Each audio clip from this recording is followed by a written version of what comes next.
நாட்டில் இனவாதமும் இனங்களுக்கிடையிலான பாகுபாடும் அதிகரித்து வருவது மிகுந்த வருத்தமளிப்பதாக இலக்கவியல் அமைச்சர் கோபிந்த் சிங் டியோ தெரிவித்துள்ளார். இனவாதமான செயல்களும் வார்த்தைகளும் நாட்டின் ஒற்றுமையை சீர்குலைக்கும். எனவே அது முற்றிலும் தவிர்க்கப்பட வேண்டிய ஒன்று என்றார் அவர். சோளம் விற்பவர் இந்தியர்களை கீழ்த்தரமாக அடையாளப்படுத்திய வைரல் சம்பவம் தொடர்பில் அமைச்சர் தனது ஆதங்கத்தை வெளிப்படுத்தினார்.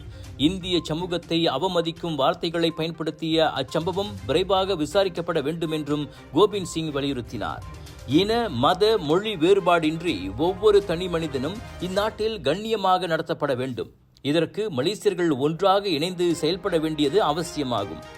ஒற்றுமையும் பரஸ்பர மரியாதையும் மலேசியர்களை வழிநடத்தும் முக்கிய கொள்கையாக அமைந்தால் மட்டுமே வளமான சுபிட்சமான நாடாக மலேசியா தொடர்ந்து நிலைக்க முடியும் என்பதை அமைச்சர் சுட்டிக்காட்டினார்.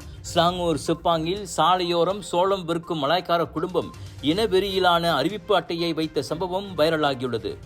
இங்கு கிளைஞருக்கு சோளம் கிடையாது என அநாகரிகமாக அறிவிப்பு வைக்கப்பட்டதற்கு சமூகத்தில் கடும் கண்டனம் எழுந்து வருவது குறிப்பிடத்தக்கது.